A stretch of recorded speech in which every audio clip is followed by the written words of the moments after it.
strange sort of life, really. I've had lots of tears, lots of unhappiness, and lots of laughter, and oh dear, dear.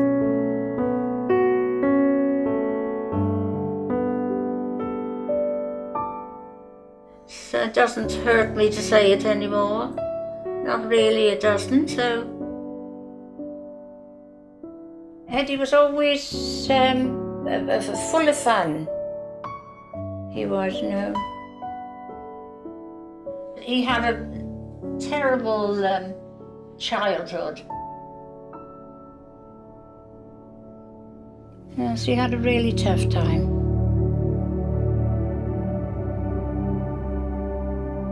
I still think a lot about him.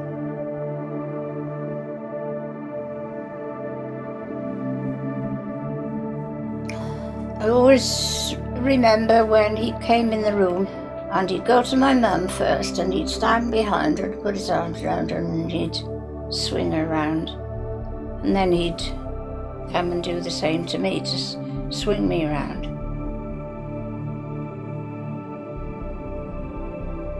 I think he joined up when he was 17. So he'd been in the army, that was the only thing that he'd done. He loved the army.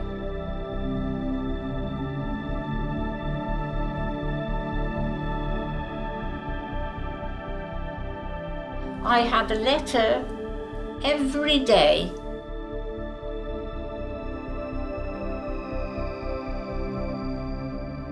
My sister and I had been to the theatre and we were riding our bicycles back home and we came to where the soldiers were staying and as we passed a gate there were two soldiers and the one shouted, "Hiya Blondie," to me, because I did have a lot of blonde hair in those days.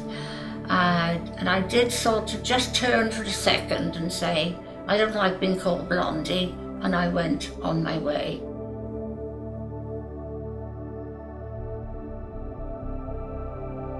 Three or four evenings later, my mum looked through the window and said, "There's a soldier sat on the wall at the entrance. You better go down and see what he wants."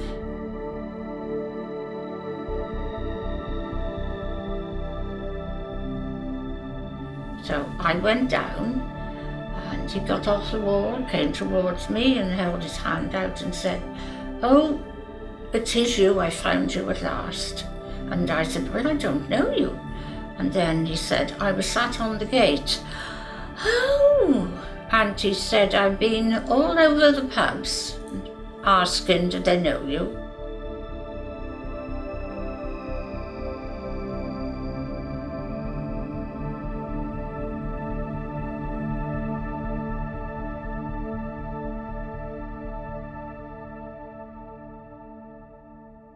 We went for a little walk and we sat by the river and he took a piece of paper out from his pocket and he said, "Oh, I've got this, you better see it." And he'd been to the vicar and he'd arranged for us to get married on the following Saturday, which was the biggest shock I ever had.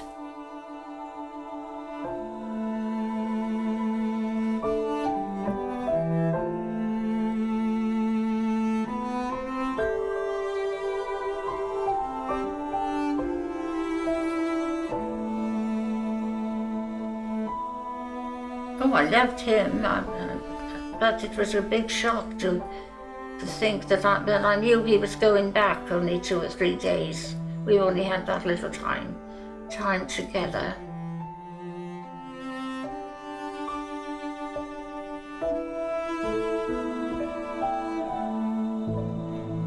But my mum wouldn't come, she never came, only my dad.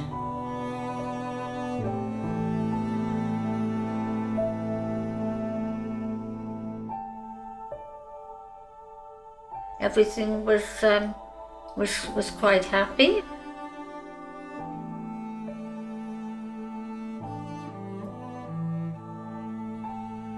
And one Saturday morning, I was in bed and got up and a big bang at the door and I heard my mum and dad talking I got out of bed, sat on top of the stairs, and I said, "Oh, telegram." And I said, is he coming home?" And there was a silence.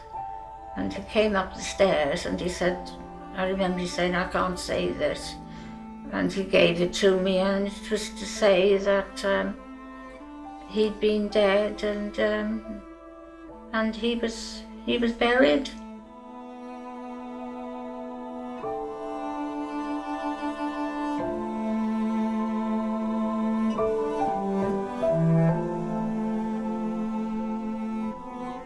And on the next Saturday, I had a baby girl, so he didn't even know that I'd had the baby. What a terrible thing to say, but I wasn't so interested. I thought, "Oh, what's the good now?"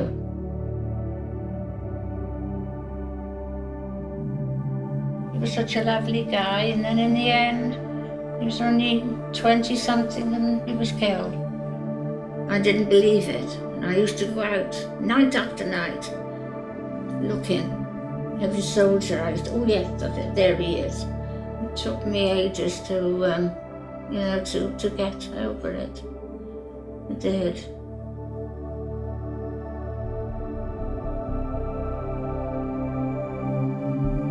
But I was so angry over that. To think that he'd had no life at all. I had over 300 letters. But my mum burnt them all one day because I couldn't leave them alone. I was just sat out in the garden and just reading them all the time. So she got rid of them.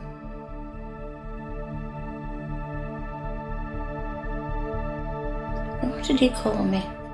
Golly. Gosh. I can't remember now.